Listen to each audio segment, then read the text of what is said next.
좋습니다. 이거 제가 그 아이들 만날 때 항상 처음에 주의 집중시키는 방법이거든요.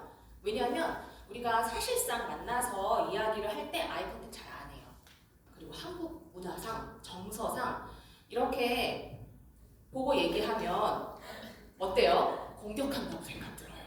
그런데 적절히 그 아이 컨택을 해줘야 내 진심이 전달되거든요. 그런데 선생님 눈 봐, 나 눈 봐, 언니 눈 봐 이러면 온 세상 사람 다 부담스럽습니다. 그래서 아이 컨택 한번 할까? 우리 눈 맞춤 한번 하고 시작할까? 라고 하면 이게 좀 반복이 되면 아이가 아 이거 눈 맞추셔도 괜찮구나, 부담 없는 행동이구나 이해하고 약간 가볍게 놀이로 진입할 수 있기 때문에 시작할 때 같이 눈을 좀 맞추는 행동으로 오프닝을 좀 해봤습니다. 아침부터 오셨을까요? 네. 즐거우시죠? 네. 대단하십니다. 저 시드스쿨 올 때마다 느끼는 건데 진짜 대단하다라는 생각이 들어요. 왜냐하면 저는 대학생 때 자원봉사를 많이 못했어요. 그래서 특히 멘토링 하고 싶었는데 좀 못해가지고 이렇게 오시는 분들 만나면 특히나 다른 데서도 활동하는 대학생분들 만나면 진짜 대단하다. 그리고 이제 제가 나이가 많으니까 정말 대견하고 기특하다. 이런 생각이 정말 많이 들어요. 그리고 감동이 일어납니다. 왜냐하면 저는 멘토링의 힘을 믿거든요. 그 힘을 여러분들 알아가시면 좋을 것 같아요. 자, 오늘은요, 공감하고 소통하며 그리고 함께 성장하기라는 타이틀로 준비를 해봤어요. 멘토링은요, 결국에는요, 멘토도 성장하고 멘티도 성장하는 활동이에요. 내가 누군가에게 내가 갖고 있는 모든 것을 다 내어주면 내가 소진되냐? 그게 아니에요. 나도 배움이 일어나고 성장이 일어나기 때문에 분명히 멘토링 활동을 하면 여러분들이 한층 내면적으로나 이제 정신적으로 성숙해져 있는 과정을 겪을 거라는 것을 좀 알고 시작을 해보겠습니다. 퀴즈를 좀 드릴 거예요. 이거 모둠 활동 잠깐 할 거거든요. 서로 인사는 하셨죠? 네. 그래도 이렇게 눈 한 번 맞추면서 눈 찡긋찡긋 우리 한번 잘 맞춰봅시다. 이렇게 찡긋찡긋 좀 해볼까요? 어색한 웃음. 좋아요. 제가 지금부터 숫자 3개 보여드릴 거예요. 이 숫자 3개가 뭘 의미하는지 한번 얘기해 보시고 손을 번쩍 들어서 학교별로 모여 계시죠? 네. 이렇게 중복되는 모둠이 있나요? 아니죠. 다 다른 학교죠? 네. 그죠? 학교 이름 번쩍 외치시면서 손 한번 들어보도록 하겠습니다. 이 세 가지는 뭐를 의미하는 걸까요? 조금 어려울 수 있어요. 세 개 다 안 맞춰도 돼요. 시력!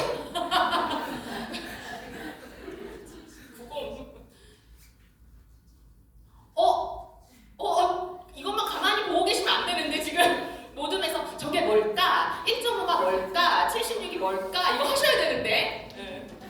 네, 얘기를 한번 해보시고. 네! 의정부중. 네. 다 다른 의미가 있는. 다 다른 의미가 있습니다. 1.5는 네. 출생률? 출생률 또. 아 1.5만요? 아 네 좋습니다. 또 아니고요. 멘토링과 연결이 되어 있는 숫자들입니다. 조금 어려울 수도 있는데 제가 멘토링의 힘을 믿는다고 얘기를 했어요. 그냥 이거 뭐 점수 없으니까 그냥 이렇게 막 손들어도 되잖아요.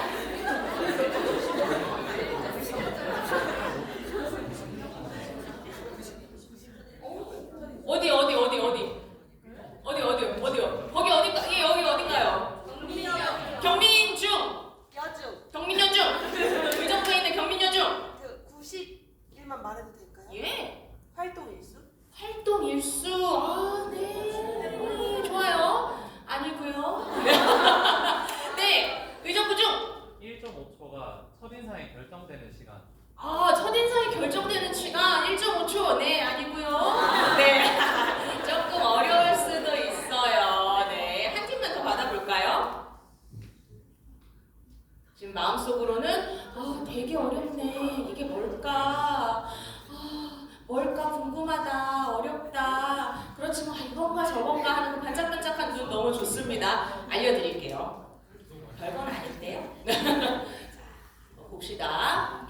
1.5는요. 멘토링을 받은 학생들 학업 성취도가 1.5배 증가했다는 거예요. 또 76은요. 71%가 멘토링 이후에 내 자신에 대한 자신감이 좀 향상됐다. 그리고 90은 나중에 멘토링 경험이 있는 사람이 어떤 곳에서든 리더십을 발휘하는 기회, 그러니까 내가 나에게 어떤 기회를 제공하는, 아니면은 좀 이렇게 한 발 앞서서 얘기할 수 있는 그런 그 발휘할 확률이 이제 90% 나타난다. 이런 것들이었습니다. 자, 이 세 가지의 공통점은 뭘까요? 멘토링이 뭐길래? 아까 앞에 강의 들으실 때 멘토링 하실 때 이제 학습도 하시잖아요. 멘토링은 단순히 선생님과 학생의 학습은 안 하신다 이렇게 학습은 안 하신다. 네. 뭐 이렇게 공부를 가르치는 선생님과 학생은 아니잖아요. 그러면 멘토링 뭐죠? 뭐 하러 가시는 거죠?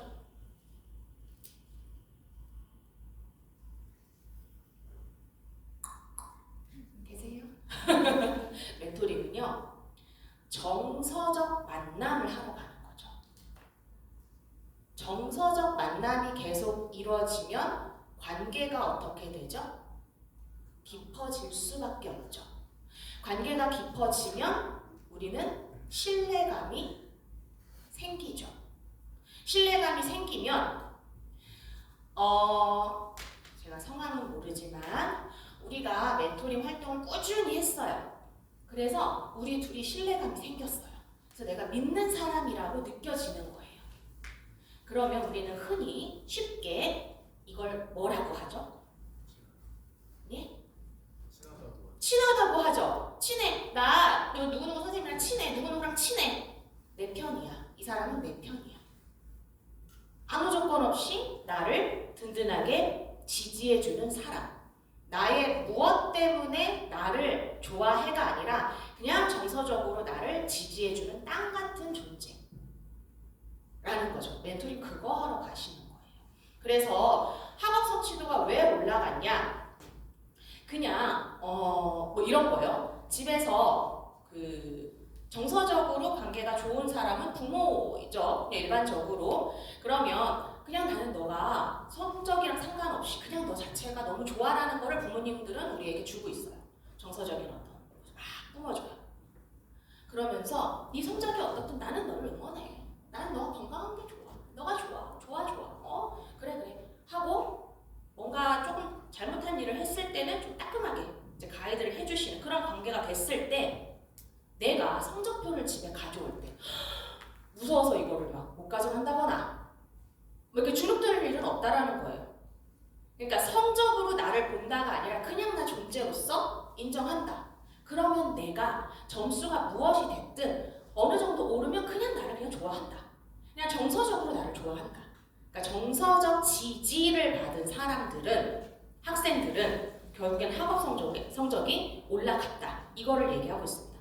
세계도 다 나머지도 마찬가지예요. 그냥 정서적 지지를 받은 사람들이 이 세상에, 사회에 어떻게 우뚝 설 수 있는가. 그 경험이 있는 사람과 없는 사람의 차이는 굉장히 크다.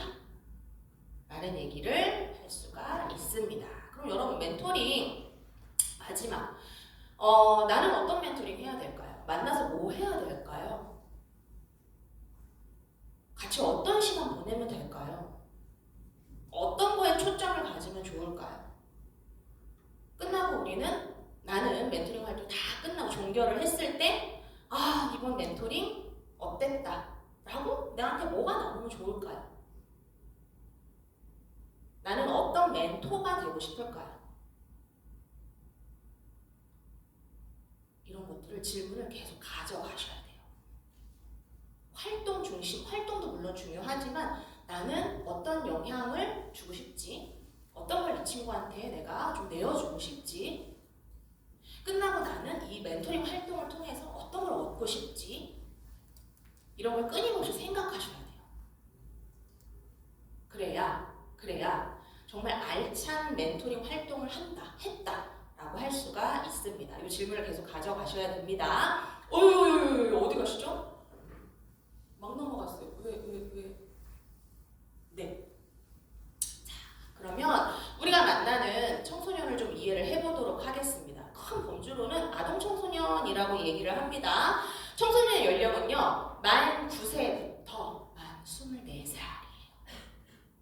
여기에 들어가시는 분들 계시죠?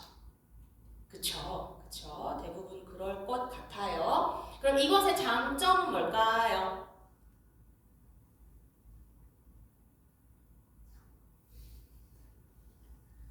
저 여기 혼자 있는 거 아닐 것 같아요.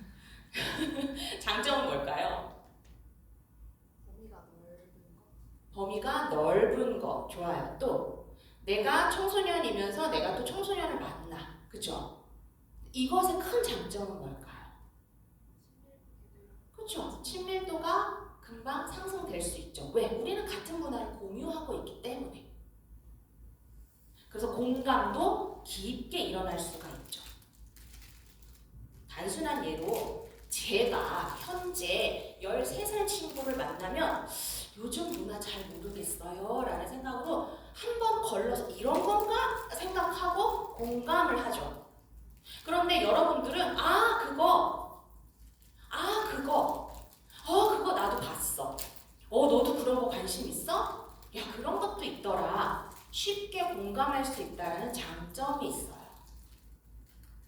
그리고 같은 나이 차이가 너무 넓지 않기 때문에 롤모델이 될 수가 있죠. 너무 멀지 않은.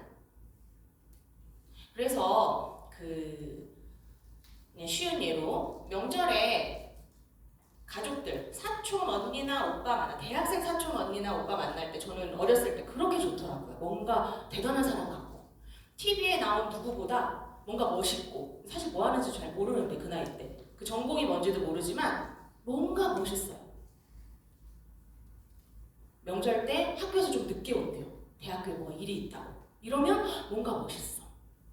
뭔진 모르지만 나도 그렇게 뭔가 열심히 뭐 하고 싶고 동기부여가 되기도 하고.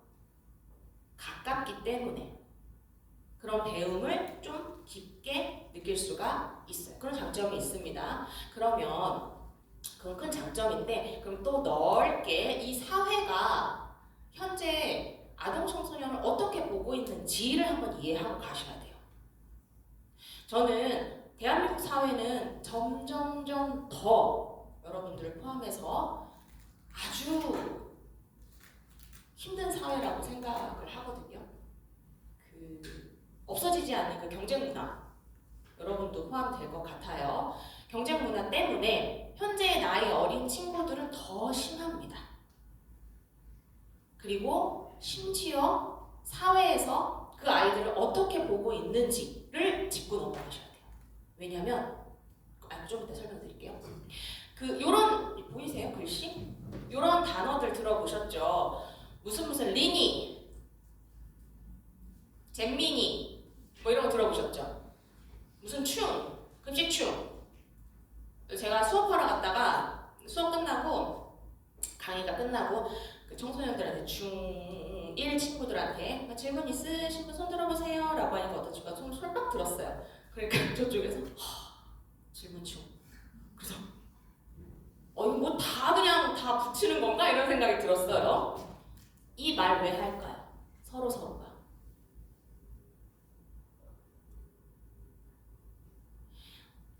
한번 생각해보면 이 단어라는 거에서 오는 그 혐오 표현들 있죠. 그 단어가 갖고 있는 그 심각성이 굉장히 무겁거든요, 사실. 급식충 뭐예요? 세금 안 내면서 그냥 급식 공짜로 먹는 애들 얘기하는 거잖아요. 근데 이 말 자체가 너무 잔인하잖아요. 그런데 이게 우리가 유희적으로 표현이 돼요. 유희적으로 표현되는 게 문화로 자리를 잡아요. 그러면 서로 그거를 말의 책임감을 모르고 그냥 던지죠. 저 잼민이. 무슨 리니. 급식충, 진지충. 다 이렇게 던져요. 굉장히 잔인한 표현이에요. 그래서 이게 언어로 이렇게 툭툭툭 가벼워지면 이게 어떻게 돼요? 내가 어린아이들을, 청소년을, 성인을, 노인을 보는 시선이 그렇게 깔려요. 우리는 이 심각성을 알아야 돼요. 멘토링은 이거 굉장히 중요해요. 왜냐면 우리는 활동을 할 거고 대화를 할 거예요. 대화 속에서 분명히 나와요. 그래서 이걸 점검하고 갈 거예요, 오늘. 그리고 사회적으로 또 어떻게 봐요? 중2병. 중2병들. 사춘기 몬스터. 전 이 표현 듣고서는 깜짝 놀랐어요. 사춘기 몬스터? 사춘기까지 내가 이해하는데 몬스터? 와. 반항. 우리가 반항이라는 단어 한번 봅시다. 반항 누가 해요? 아이들이 해요. 저 반항 안 해요? 저 아이 아닌데. 저도 반항해요. 반항하겠죠, 저도. 누가 보기에는. 그럼 반항이라는 시선은 누가 갖는 시선이에요? 어른, 외부에서 보는 거죠. 그래서 여러분들 뭐 겪어봤을 수도 있고 봤을 수도 있을 거예요. 저도 학교를 이제 출강했다가 복도에서 어떤 남자애가 혼나는 걸 봤어요.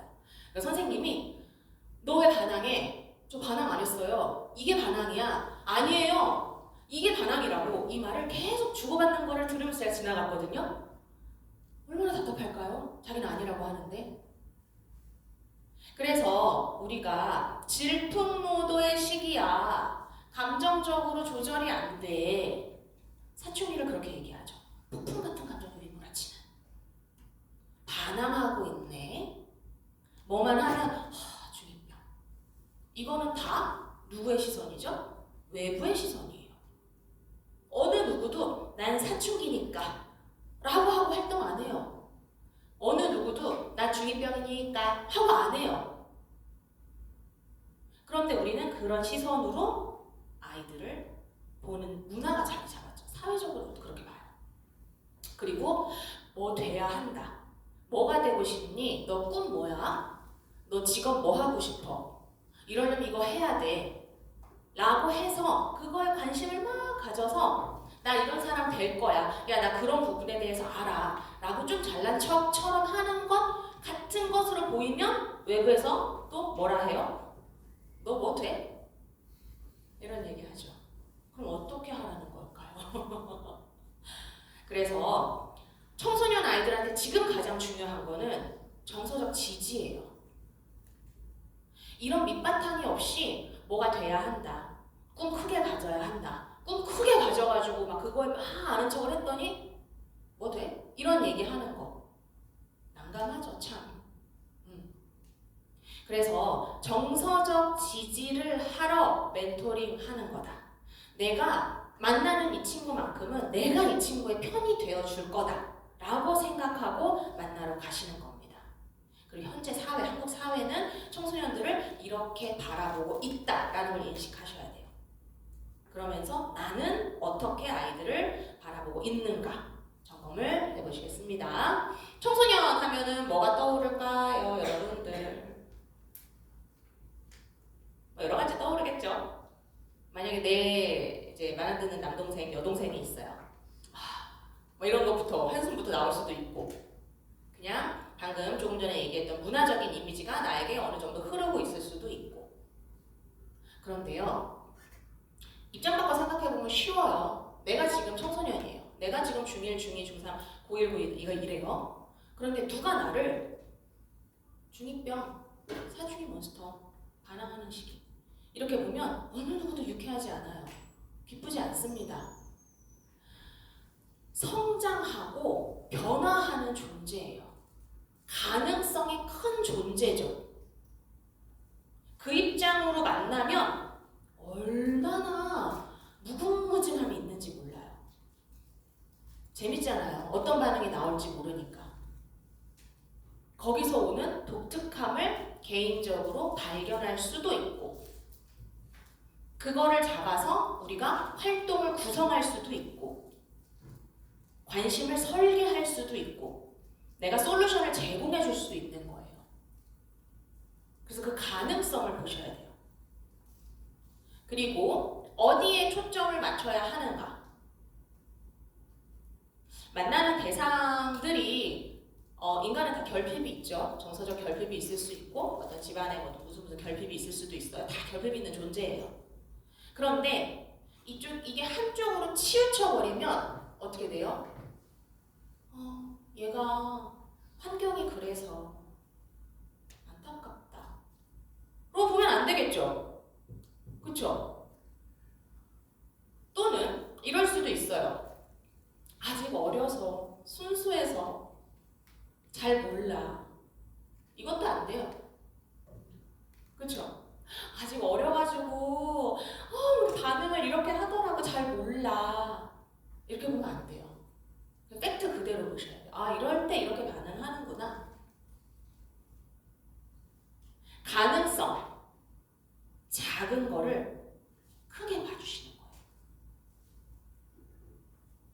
그 가능성은 누가 잡아주죠? 나의 가능성은 나의 어떤 그런 장점들은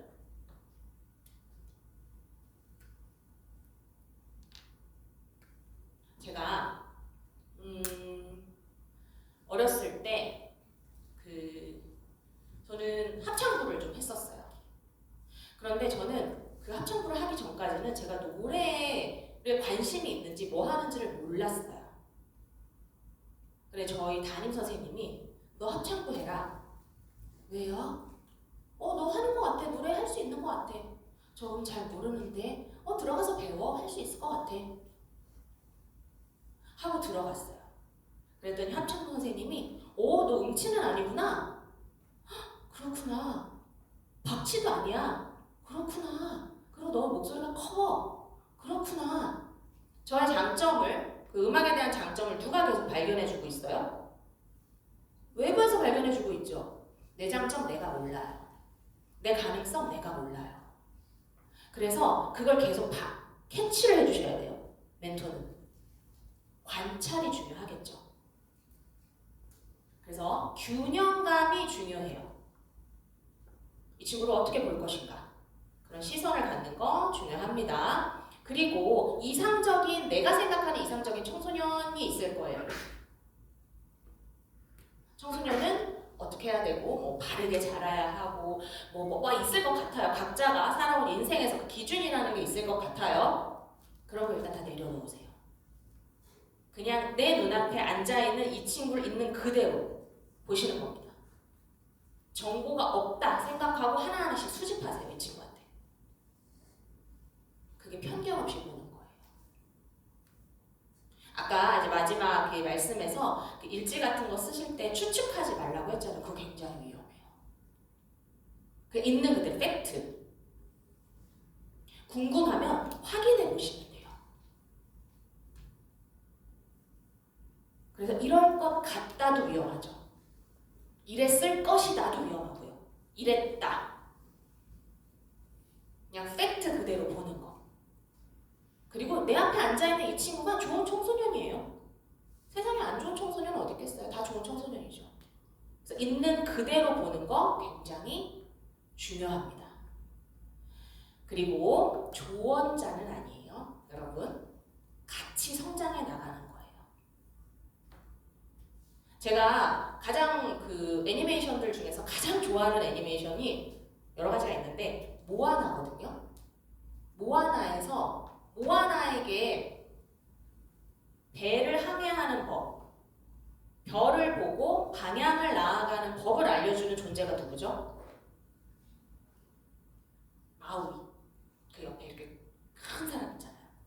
마우이는요, 모아나의 어떤 인생의 가이드 같은 사람이에요. 지지해주고 격려해주고. 그래서 영화를 보면 결국에는 모아나가 혼자 바다라는 세상을 나아갑니다. 맞서 싸우고. 여러분은 내가 만나는 멘티가 결국에는 스스로 살아갈 수 있는 배를 항해할 수 있게 옆에서 지지해주고 격려해주는 거예요. 이 과정을 통하면 나도 성장을 하죠. 영화에서도 마우이도 성장을 하죠. 그래서 이 친구의 문제를 함께 고민해주고 해결해주고가 아니고 고민해주고 할 수 있다고 격려해주고 방향성을 한번 제시를 해줘보고 이게 굉장히 중요합니다. 내가 해보니까 말이야 안 돼요. 이거 뭐랑 비슷해요? 그쵸? 뭐요? 그쵸? 이거 라떼예요. 라떼는 말이야. 이거 똑같아요. 내가 해보니까 내가 그거 해봤는데 다 틀립니다. 누구에게나 똑같이 적용될 수 없어요. 그래서 함께 고민해주는 게 필요해요. 자, 요거는 볼 거예요. 오늘 영화 한 편만 장면 잠깐 볼 건데요. 인사이드 아웃 2 보셨어요? 네. 안 보신 분? 꼭 보세요. 꼭 보셔야 돼요. 그 멘토링 할 때 1, 2 다 보세요라고 저는 또 말씀을 드립니다. 특히 2는 꼭 보세요. 왜냐면 2는요 사춘기를 완전 정확히 다루고 있습니다. 사춘기의 혼란스러운 주인공 라일리의 모습을 아주 정확히 다루고 있기 때문에 그거를 꼭 보셔야 돼요. 그래야 아마 맨티를 만났을 때 더 많이 이해가 되실 수 있어요. 여기에는요 사춘기에 대한 이야기도 나오고 건강한 자아상에 대한 이야기가 나와요. 그래서 영화를 보면 이제 이 친구가 후반부에 그 하키 캠프를 가는데요. 하키 캠프를 갔을 때 자기가 좀 좋아하는 어떤 다른 팀 선배를 보고 글로 휙 쏠려요. 그러면서 친했던 친구들을 좀 이렇게 등집니다. 당연히 그 과정은 있을 수 있을 것 같아요. 왜냐면 이쪽이 더 관심이 많으니까. 그래서 친했던 친구들에게 좀 소홀히 합니다. 그러면서 이 친구한테 동시에 뭐가 생겨나냐면 욕구가 폭발해요. 무슨 욕구? 내가 이 롤모델처럼 잘하고 싶은 하키에 대한 욕구가 폭발합니다. 여기에서 무엇이 나오냐? 불안이 나와요. 심리학적으로 불안과 강박은 쌍둥이입니다. 그래서 내가 무언가를 하고 싶어. 그럼 여기에 이 욕구를 채우기 위해 나는 무엇을 하죠? 이걸 더 하려고 노력하겠죠. 그런데 이게 충족될까요? 안 돼요. 그럼 나는 계속 또 불안하죠. 불안이 커지겠죠. 그럼 나는 또 뭐예요? 더 하려고 더 하겠죠. 커질 수밖에 없어요. 그래서 영화에서는 이 과정에서 불안이 나와요. 그래서 우리 한국어 표현으로는 불안에 휩싸인다 이런 표현 있죠. 영화에서도 막 불안이가 그 제어판을 막 뱅뱅뱅뱅뱅 막 돌아요. 미친 듯이 막 돕니다. 패닉에 와요. 공황이 와요. 라일리가. 그때 다른 감정들은 병 속에 들어가요. 다 눌러요. 왜냐면 몰두가 되거든요. 그것에. 그럴 때 참 라일리가 기특한 게 뭐냐면 스스로가 그거를 나와요. 조이가 기쁨이가 안아줘요. 불안이를. 괜찮아. 그렇게 불안하지 않아도 돼. 그리고 스스로가 나옵니다. 라일리는요. 그 청소년 시기에는 사실 자아상이 형성되는 시기거든요. 그래서 좋은 경험, 좋은 롤모델이 필요한 거예요. 굉장히 뭉뚱그려서 내 상을 만들어요. 자아상에는 두 가지 영역이 있는데 하나는 이상적인 자아가 있고요. 현실적인 자아가 있어요. 이상적인 자아는요. 내가 되고 싶은 나.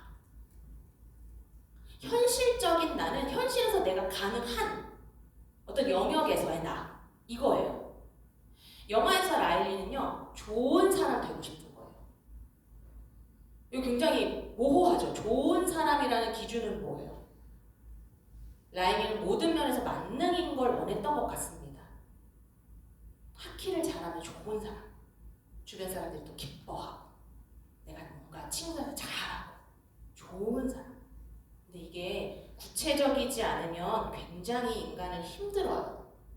현실적인 자아는 구체적인 나로 성장하게 내가 설계하는 거예요. 구체화를 시키는 거죠. 이걸 갈 수 있게 주변에서 가이드가 필요한 거예요. 넌 이런 게 장점이야. 이런 거 한번 해보면 어때? 너 이럴 때 이런 모습 보이더라. 굉장히 멋있어. 이런 것들. 그래서 그런 것들이 있었을 때 결국에는 내가 나를 끌어안을 수 있는 힘이 있죠. 근데 이 부분의 얘기는 저는 사실 여러분들한테도 해드리고 싶어요. 여러분들은 지금 너무 잘하고 있고 내가 선택해서 스스로가 선택해서 누군가에게 나의 무언가를 내주려고 지금 오신 거잖아요. 타를 생각하는 어떤 그 마음에서 오는 자기 기회. 이건요. 아무나 할 수 없어요. 공감이라는 능력, 이건요 굉장히 고차원적인 거거든요. 여기는 훈련이 필요해요. 타를 생각하는 게 우리가 교육 그냥 그 어떤 인성 교육에서 타를 생각해 배려해야 돼, 존중해야 돼 이런 거 배우잖아요. 근데 그걸 실천하는 거는요 한 끗 차이예요. 거긴 다른 차원이라고 생각을 하시면 됩니다. 여러분들 지금 너무 좋은 선택, 좋은 건강한 선택을 해서 나아가고 있는 거라고 저는 격려를 좀 해드리고 싶고, 어쨌든 영화로 돌아오면 그래서 내가 나를 끌어안아서 괜찮아, 지금 너무 잘하고 있어 라고 얘기했을 때 모든 것들이 다 인정이 되죠. 내 모든 것들이. 내 모든 것들이라면 나의 어떤 내가 보고 싶지 않은 나의 모습까지도, 누군가에게 드러내고 싶지 않은 어떤 나의 취향까지도 나 이런 거 좋아해 라고 오픈하는 거. 그게 나니까. 그런 역할을 할 수 있게 여러분들이 멘티를 격려를 많이 해주셔야 돼요. 격려하는 거는 이제 뒤에서 좀 말씀을 드리도록 하겠습니다. 그랬을 때, 정서적 지지를 받았을 때 아이들이 난 다양한 면이 있는 사람이야. 나는 이런 모습도 있고 이런 모습도 있고 이런 모습도 있고 이런 모습도 있어. 나는 조금 아침에 늦잠을 자. 이게 나의 좀 뭐 안 좋은 모습이라면 안 좋은 모습이지만 난 이걸 개선할 힘도 있어. 이렇게 양면을 보는 거죠. 나는 아침에 좀 늦잠 자. 난 왜 그럴까라고 자책으로 가지 않고, 근데 그 멘티랑 대화를 할 때 저는 아침에 좀 늦잠 자요 이러면 선생님도 늦잠 자. 나도 늦잠 자기도 해. 사람들은 늦잠을 다 자기도 해. 그런데 그거를 반복하지 않으려고 노력을 하는 게 또 필요하겠지? 그럼 우리가 노력을 어떻게 하면 좋을까? 하면 이게 나쁜 건 아니구나. 이게 나의 어떤 그냥 단점이 아니구나 라는 생각을 할 수가 있겠죠. 다른 시각을 열어주는 것 굉장히 중요하고요. 그리고 사춘기 때는 무언가가 내 가치관이 형성된다 얘기를 하죠. 내 신념이 생기고 나의 어떤 중심이 딱 세워지는 시기예요. 그때 올곧은 가치관을 주변에서 정서적인 지지를 주고받은 사람에게 듣는다면 이게 더 굳건하게 쓰겠죠. 그쵸? 아니면 이미 내 안에 뭔가가 자라나고 있는데 멘티들이 이게 너무 휘청휘청 되고 있다면 맞아. 지금 너가 생각하는 그거 맞아. 그거대로 한번 가봐. 이게 더 단단하게 굳어질 수가 있겠죠. 그 역할을 해주시는 겁니다. 그래서 멘티가 내 안을 좀 더 들여다볼 수 있게 정서적인 얘기, 정서적인 지지, 그리고 앞에 말씀드렸듯이 그 얘기를 할 때는 나는 청소년을 어떻게 보고 있지? 생각하셔야 돼요. 그렇지 않으면 무의식 중에 근데 요즘 애들 이런 표현 나와요. 이거 굉장히 위험하죠. 근데 청소년 다 그렇지 않아? 안 돼요. 다 안 그래요. 너 게임 해봤어? 게임에서 게임 용어 막 주고 받잖아요. 그거 위험한 거 많습니다. 특히나 미성숙한 존재를 폄훼하는, 혐오하는 표현 많죠. 그런 용어는 주고받지 않는. 그래서 내가 나를 점검할 필요가 있어요. 제가 다른데 이제 멘토링 강의 갔다가 나중에 이제 중간 점검하러 갔을 때 그동안 무슨 얘기 하셨어요? 라고 하니까 어떤 분이 제가 게임을 좋아하는데 제 멘티가 게임 좋아하더라고요. 그래서 같이 게임했어요. 라고 해서 무슨 게임 하셨어요? 그러니까 롤을 했다고 하셨어요. 그래서 하시면서 뭐 하셨어요? 그러니까 이제 막 채팅하셨다고, 저 롤을 잘 몰라가지고 채팅을 하셨다고 하는데, 그러면서 이제 주고받은 용어를 이제 막 얘기를 하면서 공감대를 형성했다 하셔서 제가 점색을 했던 경험이 있습니다. 안 됩니다. 롤 하지 마세요. 라고 얘기해요. 저는 뭐 안 됩니다. 하지 마세요. 이거 위험 뭐 이런 얘기 크게 많이 안 하는데 안 됩니다. 하지 마세요. 게임하고 싶으세요? 보드게임 하십시오. 라고 얘기해요. 굳이 노출시킬 필요는 없다. 그 도구가 아니어도 공감대를 형성할 수 있는 활동은 많다. 라는 얘기를 했었어요. 왜냐면 거기에는 표현들이 많이 나오기 때문에. 이런 것까지 말씀을 드리도록 하겠습니다.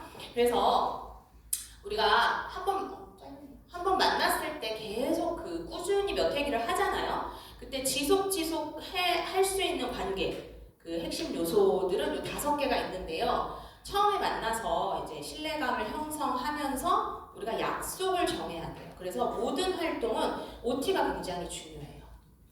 멘토링에서 가장 중요한 건 약속이죠. 만남. 2시에 만나자. 네, 멘토가 2시 3분, 2시 4분, 2시 2분 이렇게 늦어요. 큰일 납니다. 안 돼요. 무조건 15분, 적어도 15분 전, 20분 전에는 도착해서 기다려야 합니다. 이건 철저히 지켜주셔야 돼요. 그래야 멘티가 멘토를 통해서 약속이라는 개념을 배울 수 있어요. 그리고 나와의 만나면서 절대 늦지 않네, 저 선생님은 신뢰감이 형성되겠죠. 그랬을 때 나를 통해서 다른 성인을 보는 기준도 세워집니다. 신뢰로운 관계 굉장히 중요하고요. 대화를 나눌 때 경청은 어디로 들어야 되죠?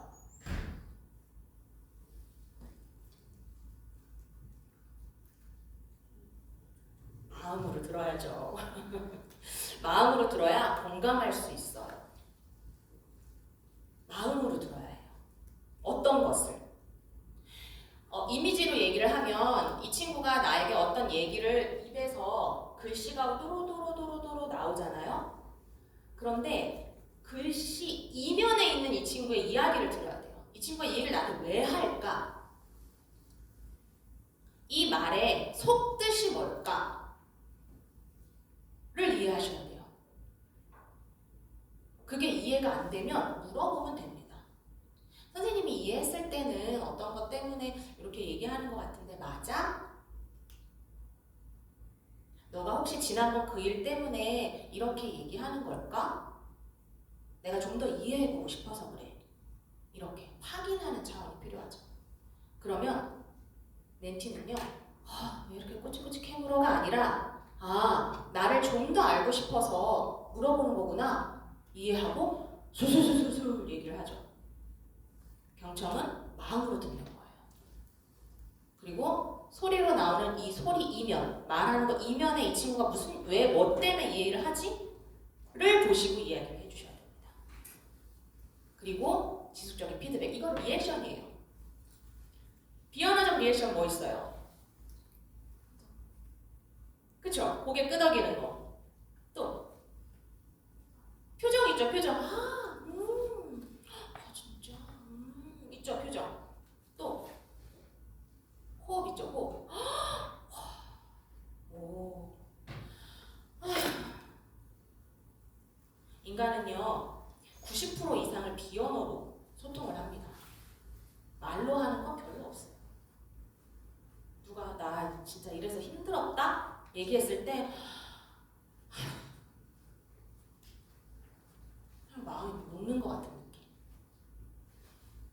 계속 리액션 해주시고 거기에 따른 구체적인 피드백. 모호한 피드백은 뭘까요? 소통에서 하지 말아야 될 거. 여러분 파이팅 하세요! 이거요.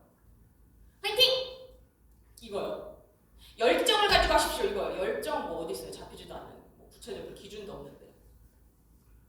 최선을 다하세요. 이거요. 안 돼요. 그래 너 최선을 다하면 되겠어. 라기보다는 구체적으로 파고들면은 훨씬 더 명확하죠. 그런 피드백을 할 수 있게 접근하셔야 되고요. 그리고 어떤 고민이 있을 때는 같이 목표를 설정을 해서 설계해 주시는 게 중요해요. 아까 뭐 얘기했다. 저 자꾸 지각해갖고 아침에 늦잠 자서 학교를 지각해요 라고 했을 때 그러면 하루 일과를 체크해 볼 필요가 있겠다. 몇 시에 자? 자기 전에 뭐 해? 그럼 우리가 이걸 핸드폰을 뭐 좀 줄여볼까? 12시 전에는 자볼까? 시도해보고 우리가 한 3일 정도 해볼까? 단기적인 목표. 3일 했는데 잘 되는 것 같아요. 그럼 한 5일로 늘려볼까? 일주일 해볼까? 일주일 해보고 어땠는지 다시 얘기해보자. 어려우면 줄이자. 부담스럽지 않게. 구체적인 목표를 설정하는 거, 그리고 결국에는 멘토링은 함께 성장하는 거다. 이런 얘기를 전해드리고 싶습니다. 어디 자꾸 넘어갈까요? 네. 자, 소통에서 가장 중요한 거는요. 마음 읽기와 마음 헤아리기라는 표현이 있어요. 마음 읽기는요, 그냥 너가 그랬구나 이 정도. 이것만으로도 최선인 거죠. 이것만으로도 너무 좋아요. 근데 마음 헤아리기는요, 이 세 가지가 좀 필요합니다. 내가 상대방을 잘 모른다는 걸 먼저 인정해야 돼요. 내가 멘토가 청소년 다 알 수 없잖아. 이 친구 상황 다 모르잖아요. 그래서 내가 백지에서 시작한다. 듣는다. 내가 모르는 상태에서 이 친구의 이야기를 듣는다. 그랬구나. 그렇게 느꼈을 때는 마음이 어땠어? 혹여 얘기를 듣다 보니 알 것 같아. 그러면 그럴 때 그렇잖아. 그럴 때 진짜 화나잖아. 라기보다는 그럴 때는 어느 정도로 화가 나? 그래. 그럴 수 있어. 그렇구나. 라고 있는 그대로 이 친구를 봐주는 거. 내가 알고 있어도 내 얘기는 뒤로 빼놓으시는 게 중요하고요. 두 번째. 일단 궁금해야겠죠? 그 친구 어떤 사람인지. 살아온 환경이 다르고 살고 있는 어떤 일상이 다르고 또 경험한 게 다르고 그래서 끊임없이 궁금해야 돼요. 호기심을 가져야 해요. 이 친구 뭐 좋아할까? 이 친구 정말 사소한 것까지 걸음걸이 어떨까? 이 친구 이 얘기할 때 리액션 이랬네? 헉! 이런 리액션은 어디서 왔을까? 제가 피규어 같은 거 되게 좋아하거든요. 미니어처 같은 거. 제가 그런 걸 보면 어떨까요? 오, 멋있구나. 안 그래요? 어떻게 만들었지? 접합 부분 어떻게 붙였지? 다 뜯어봐요. 분해할 수 있으면 다 분해도 해보고. 야, 표면이 너무 좋다. 여기에는 편견 없고요. 여기에는 부정적 마음 없어요. 오로지 와 대단하다. 이걸 이렇게 하다니. 여기에 들어있는 노동, 진짜 대단하다, 진짜 멋있다. 다 흡수합니다. 그렇게 봐야 해요. 상태를. 이 친구 이렇게 반응하는구나. 이 친구 이렇게 말하는구나. 이 친구 이런 매력이 있구나. 이 친구 이렇구나. 궁금함을 가지면 질문이 저절로 나와요. 그럼 이럴 땐 어때? 이거는 너는 어떻게 느껴져? 이건 어떻게 생각해? 그럼 거기서 답을 하겠죠? 그럼 그 답을 또 잡아서 그래? 그럼 이것도? 그럼 그렇구나. 대화에서 가장 비중을 낮춰야 되는 건 뭐죠? 그렇죠. 내 말. 그렇구나. 근데 나는 말이야. 쉬. 너는 어때? 그래. 근데 나는 이거 안 돼요. 내 얘기 하고 싶어도 꿀꺽 하시고 뒤로 빼놓고 그냥 들으세요. 그래? 그래? 그렇다고? 진짜? 와 대단한데? 계속 들으셔야 돼요. 그게 마음 헤아리기입니다. 온전히 상대에게 집중해 있는 거. 소통하고 대화하는 거요. 어렵지만 훈련하면 가능해요. 소통하고 대화 진짜 잘하는 사람 세상에 몇 안 돼요. 다 훈련하고 경험하면서 기술 습득해가는 거라고 생각하시면 됩니다. 인간 관계가 사실상 삶에서 가장 어렵거든요. 저도 어려워요, 인간관계. 그런데 훈련하는 거예요. 계속 마주하고 내가 부족한 거를 보고 배워가면서 대화하는 거예요. 마음 헤아리기 스위치를 켰을 때 온전히 조명을 비춰야 되는 건 상대예요. 상대를 비추고 저 사람에게 집중을 하고 얘기를 해나가는 거 가장 중요합니다. 대화할 때 여기 좀 나오는데요. 칭찬을 해야 될 때가 참 많아요. 그렇죠? 우리는 멘토링 할 때 뭔가 조언보다 교육보다 정서를 정말 바닷물처럼 막 그냥 진짜 퍼줘도 모자랍니다. 작은 걸 잡아서 칭찬해주는 거 굉장히 중요해요. 그런데 아까 모호하게 하지 마세요 라고 말씀드렸어요. 오, 최고야 보다는 구체적으로 잡아서 칭찬을 해주면 좋아요. 뭐 예를 들어서 우리가 어디를 이제 들어갔는데 내 멘티가 식당을 들어갈 때 먼저 들어가서 문을 잡아줬어요. 그럼 내가 이렇게 들어가서 고마워 또 너무 좋죠. 그런데 고마워 하고 나서 자리에 앉았을 때 누구누구야 너가 아까 문 잡아줬잖아. 선생님 감동했잖아. 매너 진짜 좋다.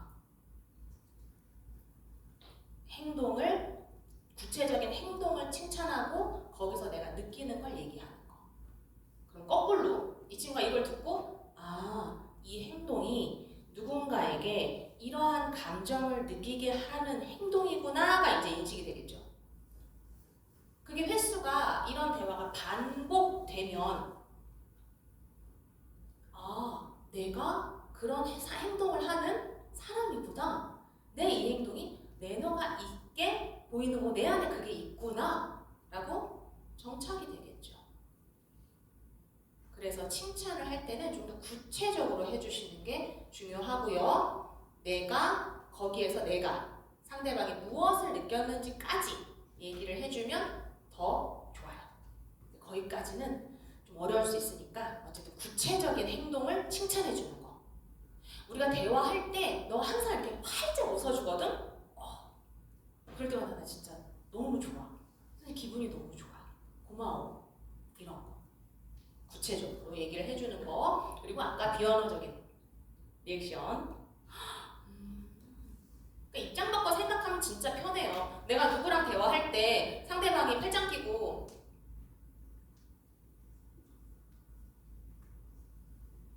이러면 안 하고 싶죠. 갑자기 기분 확 나쁘잖아요. 똑같아요. 눈 맞추고 진짜 어떡해. 그래서 적절한 리액션. 근데 여기서 주의할 거는 가짜 리액션은 안 됩니다. 영혼 있게 해야 하는 게 포인트고요. 그리고 항상 좋은 것만 있으면 좋을 텐데 불편한 순간들도 올 수도 있어요. 약속 중요하다고 말씀드렸는데 내 멘티가 계속 늦어요. 반복해서 늦어요. 그러면 이럴 때 어떻게 말하면 좋을까요? 또는 내 멘티가 얘기를 하는데 대화의 어떤 절반이 욕 단어, 은어 이런 거 엄청 막 들어가 있어요. 그러면 당황스럽죠. 들으면서 이거 어떻게 해야 되지? 약간 이런 생각 들어요. 근데 그걸 그냥 방관할 수는 없어요. 이럴 때 어떻게 해야 되지? 또는 어떤 행동으로 내가 불쾌했어요. 극단적으로. 멘토인 내가 이 친구의 행동으로 불쾌했어요. 그럴 때 우린 어떻게 해야 하죠? 좋은 만남이니까 정서를 주라 했으니까 좋게 힘들어도 난 괜찮아 해야 할까요? 그러면요, 이거 이렇게 하면 안 돼! 이렇게 혼내야 될까요? 어떻게 해야 될까요? 어떻게 하면 현명할까요? 어떻게 하면 배움도 주고 나의 감정을 이야기하는. 그렇죠. 나의 감정을 이야기한다. 이걸 우리는 아이메시지라고 얘기를 합니다. 이럴 수 있어요. 실제로 약속을 계속 늦는 이제 멘티가 있어서 이걸 어떻게 해야 합니까, 선생님?이라고 저한테 물어본 친구가 있어요. 그래서 처음에는 확인을 해봐야 되겠죠. 이 친구가 왜 이렇게 늦는지. 확인을 해봐야 이 시간이 적절치 않다 라고 느껴지면, 확인이 되면 시간을 바꾸면 되잖아요. 이게 중요하죠. 그런데 앞뒤에 뭐가 없는데 자꾸 늦어. 그러면 약속에 대한 개념을 먼저 인식시켜주는 게 중요하죠. 약속은 서로 간의 신뢰를 바탕으로 하는 거다. 약속이라 하는 건 정말 목숨처럼 생각해야 되는 거다. 인간관계에서. 그런데도 계속 늦어요. 그러면 누구누구야, 선생님은 나는 약속이라는 것이 정말 중요하다고 생각해. 그래서 약속에 대한 계속 늦었을 때 내가 너가 걱정되기도 하고, 아니면은 다른 어떤 부분에 우리가 나눠야 되는 게 있나 싶어서 지난번에 나눴는데 그것도 확인해보니 또 아닌 것 같은데, 그래서 우리가 내가 좀 이 부분에 대해서 어떻게 해야 되는지 좀 난감해. 아이메시지. 그리고 욕을 했어요. 욕을 너무 많이 했어. 그럴 수 있잖아요. 그럴 때 욕에 대한 거를 주제로 얘기를 해보셔도 좋습니다. 인간은 왜 욕을 할까? 이런 거. 청소년들, 정말로 조사에 의하면 청소년들이 정말 욕을 하고 싶어서 욕을 하는 게 아니라 무슨 추임새처럼 이렇게 중간중간 섞어서 하는 습관이 있다고 하더라고요. 학교 가보면 그런 것 같아요. 그래서 왜 할까? 재밌잖아요, 이 주제. 인간은 왜 욕을 할까? 한국의 그 국어사전에 등재된 욕이라고 하는 건 뭐가 있을까? 그런데 우리는 욕을 언제 사용하면 좋을까?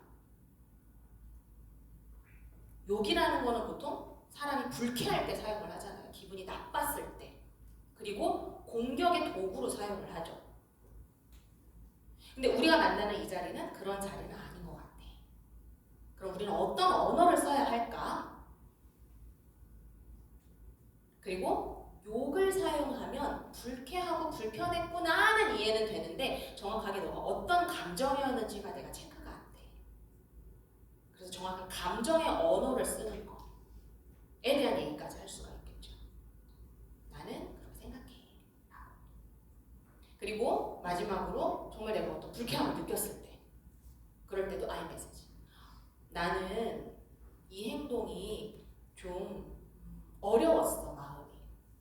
기분 나빴어 라는 표현보다는 내가 마음이 좀 불쾌했어, 불편했어, 어려웠어, 좀 속상하더라고. 내 힘듦이 좀 이해가 됐을까? 이렇게 접근하시면 내 마음 잘 전달이 되겠죠. 그렇게 소통해 보실 수 있습니다. 자, 같이 영화 장면을 좀 볼 건데요. 굿윌 헌팅이라는 영화 혹시 아세요? 이 영화는 좀 오래된 영화인데 굉장히 감동적이에요. 짧게 좀 설명을 하면 이 친구가 윌 헌팅이라는 이름을 가진 친구고요. 이 사람이 이 친구의 멘토, 스승이에요. 정말 상담자로 나와요. 근데 윌 헌팅이라는 이름 앞에 굿이라는 게 붙었죠. 이거는 어떤 의미일까요? 제 이름이 김혜준인데요. 좋은 김혜준. 그럼 내 존재 자체가 그냥 굿! 그냥 존재 자체가 좋은.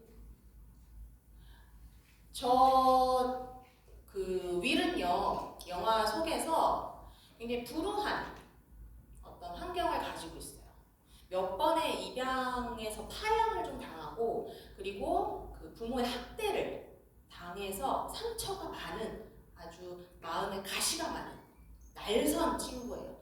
근데 머리가 굉장히 비상해요. 그런데 학교를 못 다니고 있어요. 대학에서 청소를 합니다. 참 그렇지 않아요? 내 또래 친구들은 강의실에서 강의를 듣는 나는 복도를 청소해요. 거기서 오는 어떤 마음에서 씁쓸함도 있을 것이고 내가 저 사회 구성원이 되지 못했다는 어떤 존재적인 낙담도 있을 것이고 그러던 어느 날 그 대학의 수학 교수가 벽에다가 과제를 내줍니다. 이 문제 풀어라. 근데 이 친구가 청소를 하다가 이 문제를 이렇게 보고 그걸 풀어요. 그 다음날 교수가 학생들한테 물어보겠죠. 이거 누가 풀었어? 아무도 없죠. 근데 또 문제를 내요. 또 풀어놔요. 알게 돼요. 너는 공부를 해야 해. 라고 해서 이 친구에게 막 기회를 주려 했는데 일단 시급한 건 마음의 정리가 필요하다. 그래서 상담을 받게 합니다. 저 교수를 만나게 해요. 근데 저 교수를 만나기 전에 여러 상담가를 만나게 했는데 다 튕겨져 나왔어요. 정말? 당신이 나를 알아? 이런 마음. 근데 그 문을 열고 들어갑니다. 지금부터 볼 장면은요. 결국에는 수학 교수도 저 선생님도 둘 다 위를 생각하는 마음은 똑같아요.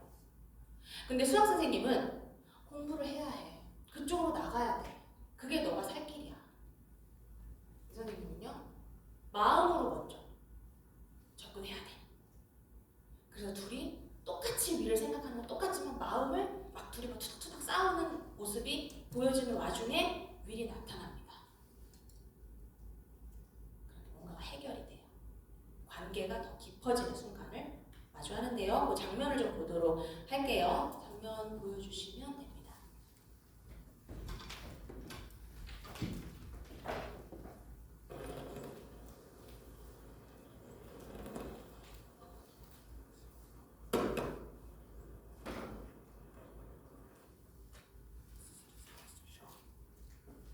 In here because I wanted you to help.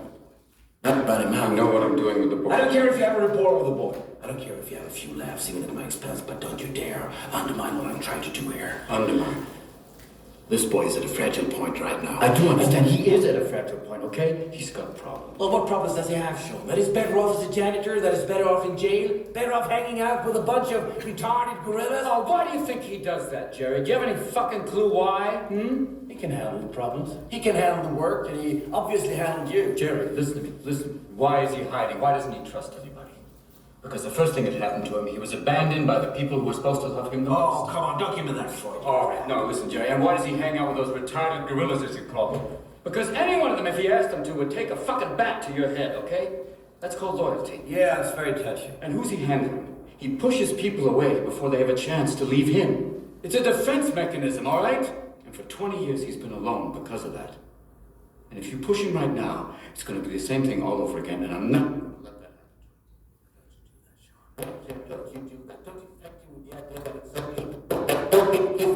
Because it's not okay, Sean. And if you're angry at me for being successful, for being what you could have been, Sean. I'm not angry with you. Oh, yes, you're angry at me, Sean. You resent me.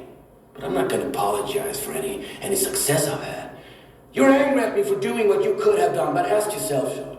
Ask yourself if you want Will to feel that way. If you want him to feel like a failure. Oh, you arrogant shit. That's why I don't come to goddamn reunions. Because I can't stand that look in your eye.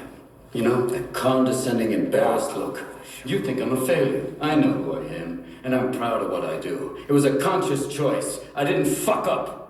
And you and your cronies think I'm some sort of pity case. You and your kiss-ass chorus, following you around with the Fields Medal, the Fields Medal. Why are you still so fucking afraid of failure? It's about my medal, is it? Oh, God, I can go home and get it for you. You can have it. Oh, please don't. You know what, Jerry? Shove the medal up your fucking ass, all right? Because I don't give a shit about your medal, because I knew you before you were a mathematical god. When you were pimple-faced and homesick and didn't know what side of the bed to piss on. Yeah, you were smarter than me then, and you're smarter than me now, so don't blame me for how your life turned out. It's not my fault. I don't blame you. It's not about you, you mathematical dick. It's about the boy. He's a good kid, and I won't see you fuck him up like you're trying to fuck up me right now. I won't see you make him feel like a failure too. He won't be a failure, But Sean. if you push him, Jerry, if you ride him, I am what I am today because I was pushed and because I learned to push is that myself. you get that? I can come back. I'll come in. I was just leaving.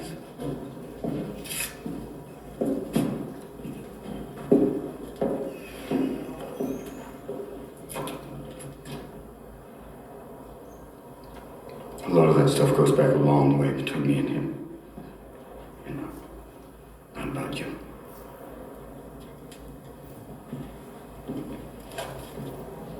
What is it? It's your file. Send it back to the judge for evaluation. Oh. Hey, you're not gonna fail me, are you? What's it say? Want to read? Why? Have you had any experience with that? 20 years of counseling. Yeah, I've seen some pretty awful shit. I mean, have you had any experience with that? Personally. Yeah. Yeah, I have. Sure ain't good. My father was an alcoholic.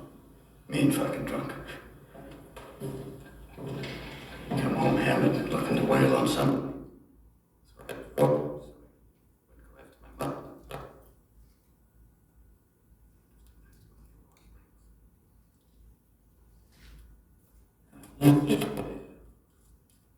Emergency. Just said shoes. I gotta go with Belt there, Vanna. I used to go with the ranch. Why the ranch? Cause fuck him, that's why. Your foster father. Yeah. So, what is it like? Will has an attachment disorder, or is it all that stuff? Fear of abandonment? Is that why I broke up with Scott? I didn't know you had. Yeah, I did. You wanna talk about it? No. You will? I know what. You see this? All this shit.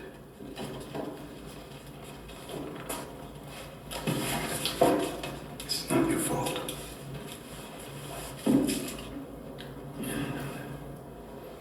Look at me, son. It's not your fault. It's not your fault. I know. No. It's not your fault. I know. It's not your fault. All right? It's not your fault. It's not your fault. Don't fuck with me. It's not your fault. Don't fuck with me, all right? Don't fuck with me, Sean. Not you. It's not your fault.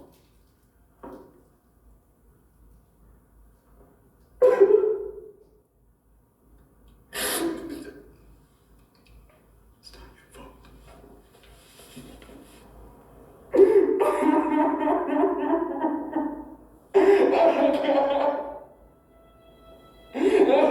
I'm so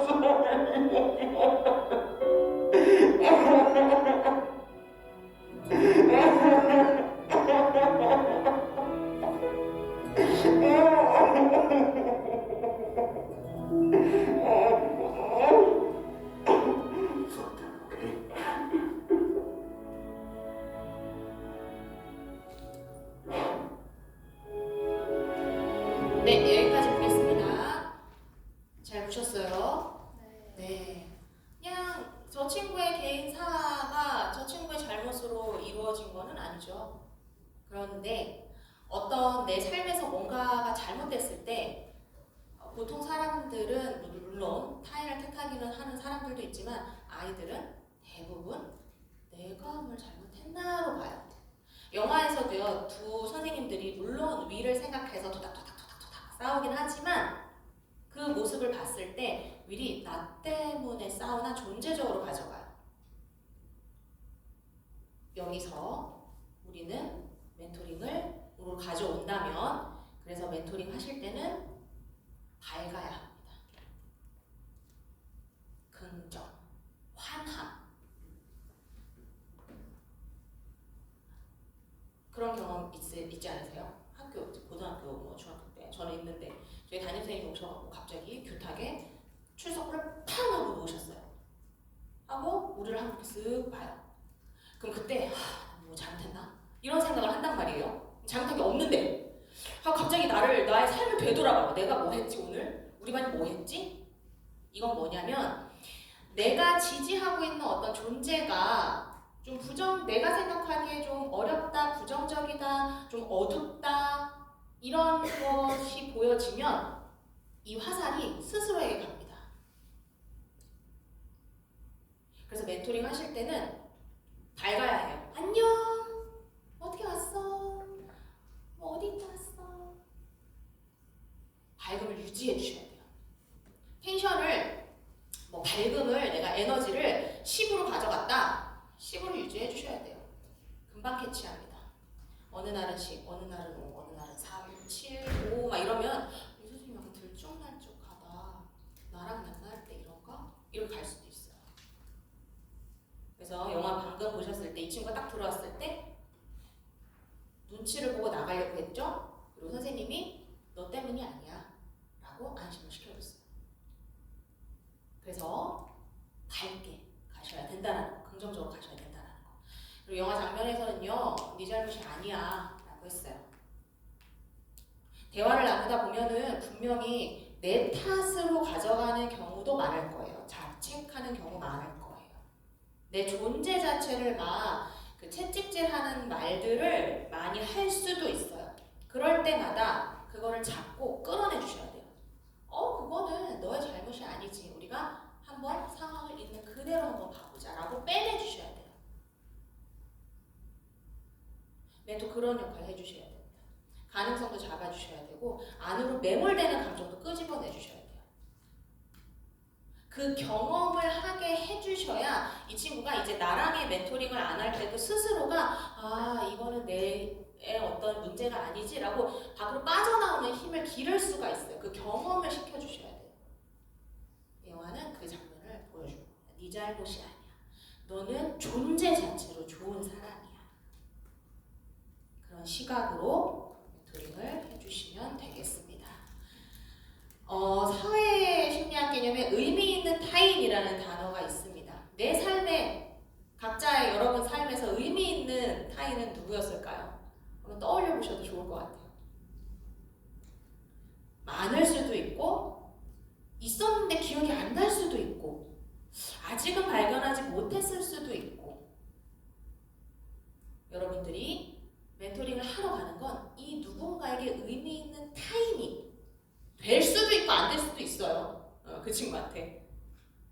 의미 있는 타인이 내가 어쨌든 되려고, 좋은 긍정적인 영향을 주려고 만나는 거니까 이거 한번 기억을 해주시면 좋겠습니다. 자, 활동을 몇 가지 실습을 좀 해보실 거고요. 소개를 좀 해드릴 거예요. 아는 것도 있을 수 있고요. 함께 만나서 그 멘티랑 좀 이렇게 사부작 해보시면 더 좋을 것 같아서 5가지를 좀 준비를 해봤는데요. 5글자 말하기, 진진가인데 하나를 더 썼네요. 감정 카드 릴레이, 공감 그림 그리기, 강점 찾기 이렇게 했습니다. 오늘은요 한 2가지를 좀 해볼 거예요. 혼자 넘어가네요 자꾸. 자, 나를 5글자로 만났는데 처음 만나서 할 수가 있죠. 안녕, 나는 누구야, 이런 거 하시잖아요. 인사하고 이럴 때. 근데 안녕, 나는 어디 살고 어디서 왔고 이렇게 하실 수도 있지만, 약간 놀이 형식으로 우리가 쉽게 진입장벽을 낮춰서 할 수도 있죠. 5글자 말하기. 나를 5글자로 표현한다면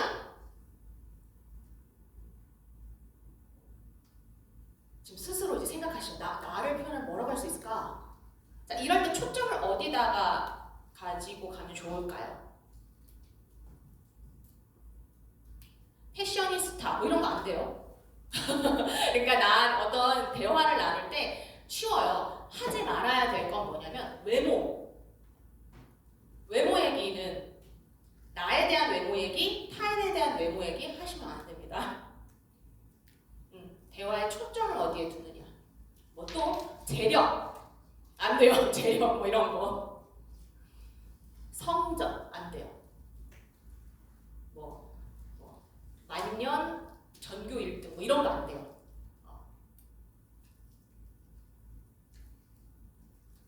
크게 웃는 입 이런 거 좋죠. 반짝반짝 눈 뭐 이런 것도 좋고요. 나를 소개할 수 있는 거. 큰 목소리 나 뭐 이렇게 할 수도 있고요.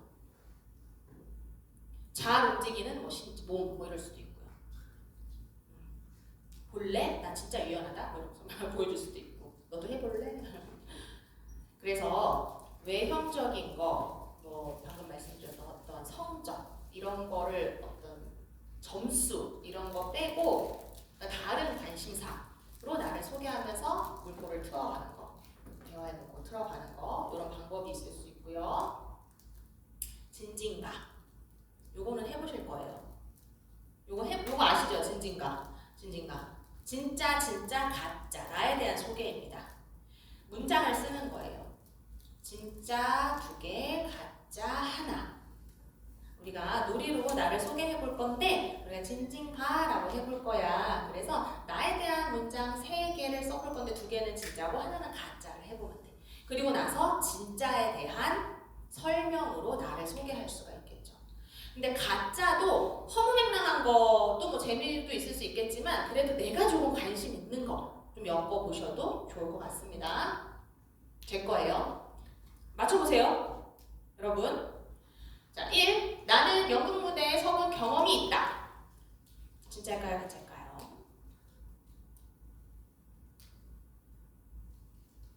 2. 나는 턱걸이 최고 기록이 32개이다.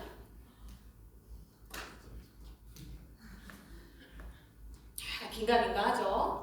운동신경이 뭐 나쁘진 않습니다만. 자, 나는 직장인 밴드 팀에서 보컬을 맡고 있다. 가짜를 찾아주시면 됩니다. 생각하셨어요? 빨리빨리 넘어갈게요. 좀 여러 번 해보셔야 되니까. 자, 1번 가짜다. 손. 진짜요? 저 연극 무대에 서봤어요? 그래요? 그렇게 생각하세요?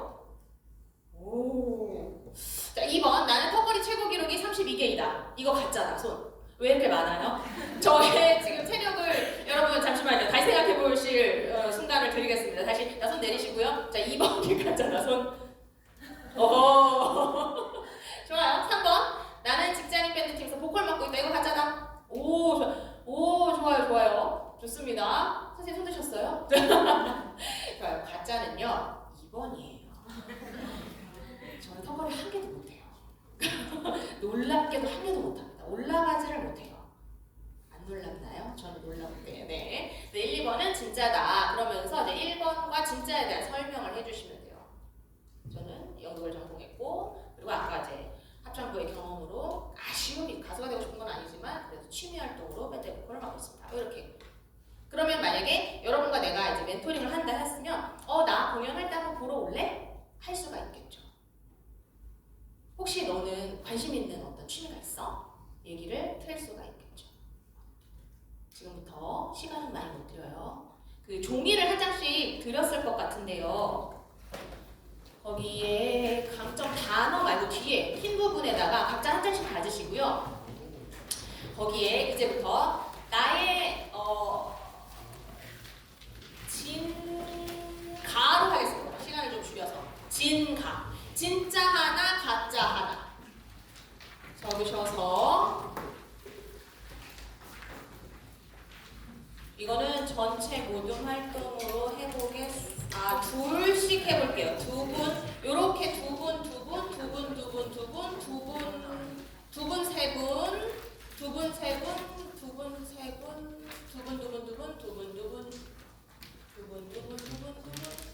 분, 세 분, 요렇게 묶어서 5명이면 2명, 3명 이렇게 하시면 되시고요. 6명이면 둘 하시면 되시고요. 진가 줄여서 진가만 해보도록 하겠습니다. 네. 내 거 진짜, 내 거 가짜. 적어볼게요.